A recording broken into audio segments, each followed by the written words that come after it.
નમસ્કાર વિદ્યાર્થી મિત્રો, હું શૈલેષ દલસાણિયા નિરંજન સ્કૂલમાં આપનું હાર્દિક સ્વાગત કરું છું. હવે આપણે લેક્ચર નંબર 7 ત્રીજા યુનિટના રીડ 1ના મેનેજર સ્ટ્રેસના આપણે ક્વેશ્ચન આન્સર જોઈએ છીએ. લાસ્ટ લેક્ચરમાં પણ આપણે પેરેગ્રાફ પરથી છે ક્વેશ્ચન આન્સર છે એ જોયેલા, બરાબર. એટલે ખાસ ધ્યાન રાખજો, આમાં પણ પેરેગ્રાફ પરથી છે પ્રશ્નોને એવું આવશે, બરાબર. તો સ્ટાર્ટ કરીએ છીએ unit 3 read 1 manage your stress. પહેલો પેરેગ્રાફ છે, એમાં પહેલો પ્રશ્ન માર્ચ 2018માં સાયન્સમાં પૂછાઈ ગયેલો છે. Which example is given here to explain the interaction between mind and emotion? કે મગજ અને લાગણીઓ વચ્ચેનું કયું ઉદાહરણ છે અહીંયા આપવામાં આવેલું છે. કે an example of exam nervous, કયું એક્ઝામ્પલ આપેલું છે? પરીક્ષાની ચિંતા. Is given here two explain the interaction between mind and emotion. કે મગજ અને લાગણીઓ વચ્ચેનું આ ઉદાહરણ આપવામાં આવ્યું છે. કયું ઉદાહરણ? તો કે exam nervous. Which obstacle hinders the retrieval of the stored information? Obstacle એટલે અવરોધ, હાઇન્ડર એટલે છુપાયેલા. કે માહિતીને પાછી મેળવવી, માહિતીને સંગ્રહિત માહિતીને પાછી મેળવવામાં કયા અવરોધો હોય છે? તો કે at the time of exam, પરીક્ષા સમયે our mental capacity has retain what we have revise. કે આપણી માનસિક ક્ષમતા છે, આપણે જે પુનરાવર્તિત કર્યું હોય તે પાછું મેળવે છે. But when we enter the exam room, પરંતુ જ્યારે આપણે પરીક્ષા ખંડમાં પ્રવેશ કરીએ છીએ, વી સ્ટાર્ટ એન્ટિસિપેટિંગ ડિફિકલ્ટીઝ. કે આપણે મુશ્કેલીઓની કલ્પના કરીએ છીએ.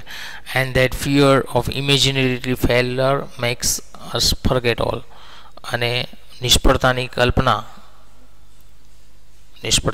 કલ્પનાથી makes us forget all the carefully store information. તે કાળજીપૂર્વક સંગ્રહિત કરેલી માહિતી ભૂલાઈ જાય છે. ત્રીજો પ્રશ્ન છે, what is our mind according to the writer? કે લેખકના મત પ્રમાણે આપણું મગજ શું છે? તો કે according to the writer hour mind is our rational. આપણું મગજ છે વૈચારિક છે, લોજિકલ એટલે કે તાર્કિક છે, તાર્કિક ભાગ છે. That help us to make unemotional choices. જે અલાગણીશીલ પસંદગીમાં મદદ કરે છે. To store and retrieve information, માહિતીનો સંગ્રહ કે તેને પાછી મેળવવામાં મદદ કરે છે. And to order to calculate, તેને ક્રમિત. અહીં જો ટુ ઓર્ડરનો મિનિંગ થાય ક્રમિક ગોઠવવું, એન્ડ કેલ્ક્યુલેટર એટલે ગણતરી, અને ક્રમિક ગોઠવવા અને ગણતરી કરવામાં. How do emotions sometimes fail our mental capacity? કે કેવી રીતે લાગણીઓ છે એ આપણી માનસિક ક્ષમતાને નિષ્ફળ બનાવે છે? તો કે at the time of exam, આ પ્રશ્નો રિપીટ થયેલો છે. Our mental capacity has retain what we have revise. કે આપણી માનસિક ક્ષમતા જે આપણે પુનરાવર્તિત કર્યું છે તે મેળવવામાં મદદ કરે છે. But when we enter the exam room, પરંતુ જ્યારે આપણે પરીક્ષા ખંડમાં પ્રવેશીએ છીએ, વી સ્ટાર્ટ એન્ટિસિપેટિંગ ડિફિકલ્ટીઝ, ત્યારે આપણે છે મુશ્કેલીઓની કલ્પના કરીએ છીએ. And that fear of imaginary failure makes us forget all the carefully store information. અને જેથી આપણે કાળજીપૂર્વક સંગ્રહિત કરેલી માહિતી છે ભૂલાઈ જાય છે. એના પછીનો છઠ્ઠો પેરેગ્રાફ છે. આમ તો આમાં બીજો. પહેલો પ્રશ્ન છે, what happens van emotion tax over? કે લાગણીઓ છે વધે ત્યારે શું થાય છે? તો કે વેન ઇમોશન ટેક્સ ઓવર, લાગણીઓ વધે છે, it becomes nearly impossible two think clearly. કે સ્પષ્ટ રીતે વિચારવું અશક્ય જેવું લાગે છે. એન્ડ વી સ્ટાર્ટ ટેકિંગ છે અનવાઇઝ ડિસિઝન. અને આપણે અણસમજુ નિર્ણયો છે એ લઈએ છીએ. ઓર ટુ એગ્રી ટુ સમથિંગ, અથવા એવી વસ્તુમાં સહમત થઈએ છીએ વિચ ઇઝ નોટ એડવાન્ટેજીસ છે એ ત્યાં લગી સ્પેલિંગમાં મિસ્ટેક છે. આગળ એક ટોકિંગના સ્પેલિંગમાં પણ ટેકિંગ આવે છે, ટેકિંગ, અને આ એડવાન્ટેજીસના સ્પેલિંગમાં પણ ભૂલ છે, એટલે જોજો. Which is not advantages to us, કે જે આપણા માટે ફાયદારૂપ નથી હોતું. What does screen exercise show, પડદા કસરત શું બતાવે છે?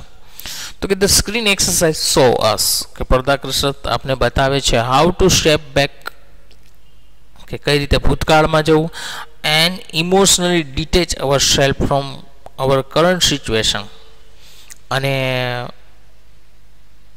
હાલની પરિસ્થિતિમાં ડિટેચ કરવું એટલે સંશોધન કરવું, લાગણી ભાવનાત્મક રીતે સંશોધન કરી, to see the happening more clearly, કે શું થઈ રહ્યું છે તે સ્પષ્ટ રીતે જોવા માટે. એના પછીનો પ્રશ્ન છે, when will the situation resolve itself,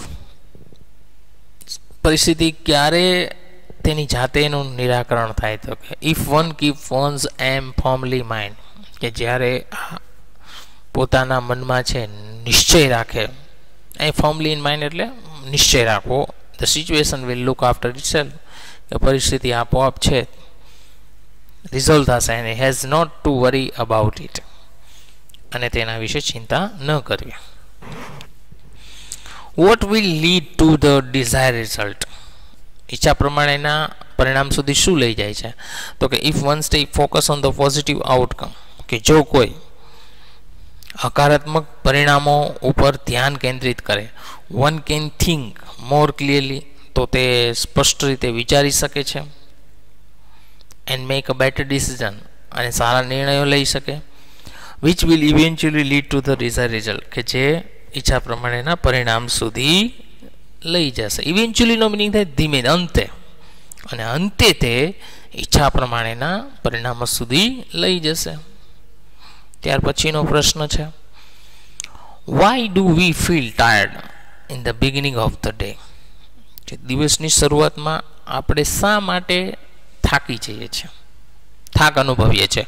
we feel tired in the beginning of the day, કે આપણે દિવસની શરૂઆતમાં છે થાક અનુભવીએ છીએ because our mind is racing ahead of us, કારણ કે આપણા વિચારો આપણાથી આગળ વહી જાય છે. રેસિંગ અહેડ ઓફ અસ એટલે એનો મિનિંગ શું થાય? આપણાથી આગળ જતું રહેવું. What is the effect of frantic thoughts, કે ભયંકર વિચારોનું શું અસર છે? તો કે frantic thoughts weaken our normal energy, weaken કરવું નબળું પાડવું, કે ભયંકર વિચારો આપણા સામાન્ય ઉર્જાને નબળી પાડે છે. And we are shattered at the end of day, અને આપણે દિવસના અંતે થાકી જઈએ છીએ. શેટર્ડ તો એટલે શું થાય? થાકી જવું. તો મિત્રો અહીંયા સુધી રાખીએ, અહીંયા પાઠ પણ પૂર્ણ થાય છે. બરાબર, વિડીયો જોવા બદલ આપનો ખૂબ ખૂબ આભાર. Thank you.